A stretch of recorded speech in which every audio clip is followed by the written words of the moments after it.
A good Erev Shabbos, everyone. Erev Shabbos Shira.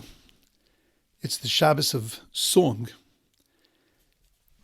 It's the Shabbos where we speak about the Song of the Sea, where Moshe sings his great song, Miriam sings her great song. And the whole Shabbos takes on that character of Shabbos Shira, of a Shabbos of song. What are we meant to get out of that notion that this is the Shabbos of song? Every Shabbos is a Shabbos of song.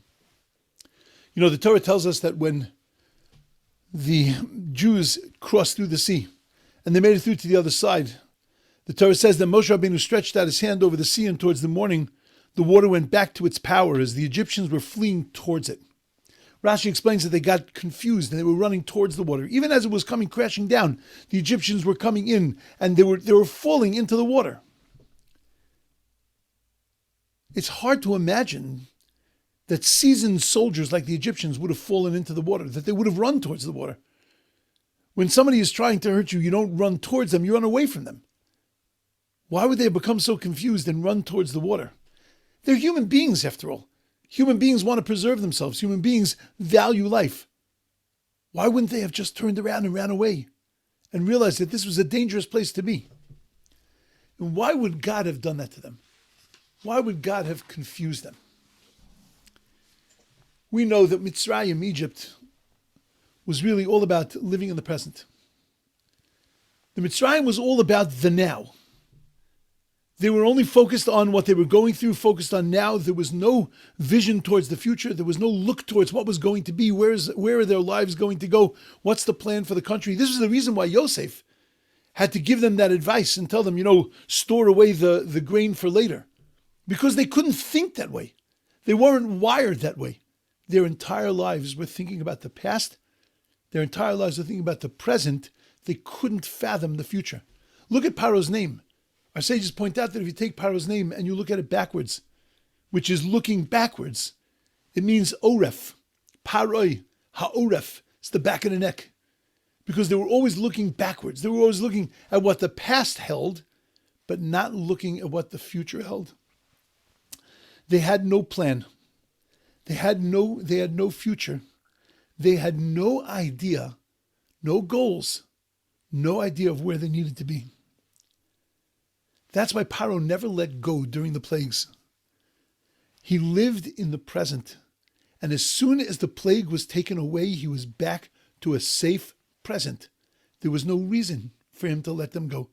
There was nothing compelling to say, you know what? Now it's time to let go. Because there was no future. It was only now. It was only the present.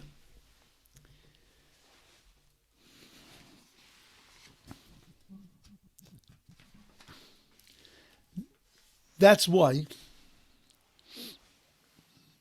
Moshe said to Paroh that let the Jews go derech shleishes yomim.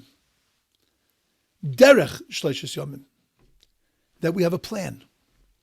There is a plan, there's a procedure, there's a future, there's a thought to where we want to be, and therefore there's a thought of how we want to get there. God had a plan for the Jews. He didn't take them the short way. He took them the long way because he knew that in that way they would be able to grow. They would have the 49 days that they needed to get to Mount Sinai. They would be able to lift themselves up from the mire that they were inside of Mitzrayim. Living inside of a place that there was no plan. God had to build for them a plan. That's why he gave them the commandment of Rosh Chodesh in last week's Parsha, because he had to give them a structure. He had to give them a plan. He gave them mitzvos before they left. He gave them instructions. There was a plan for their existence. They were going to travel a certain amount of days until they got to Mount Sinai and to be able to get the Torah, because they needed to have a plan. Because that's the difference between the Jews and the Egyptians. The Egyptians had no plan. They had only a present. The Jews had a plan. They knew where they were going. All they knew is that they wanted to destroy the Jewish people. But there was no real plan how to carry that out. What's the name of this Shabbos? The name of this Shabbos is Shabbos Shira, the Shabbos of song. To sing a song effectively, you need to know where the notes are going. Where's the next note? Where's the next note? Where's it going to lead me? Where's the high part? Where's the low part? There needs to be a plan There needs to be a map. The redemption of the Jewish people, the redemption of every individual, growth in life is only successful if there's a plan.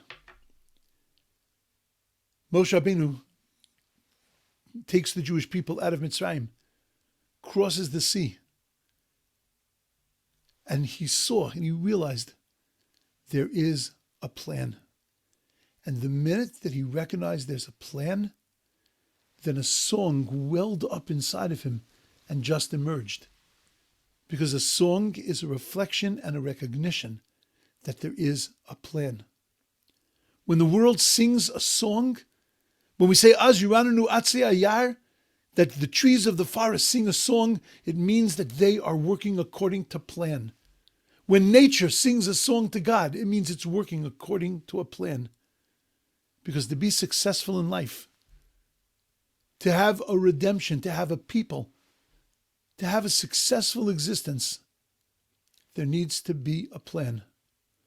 Moshe recognized his, the Jewish people recognized theirs, and on this Shabbos of Shira, each and every one of us needs to take a moment and think about what's our plan.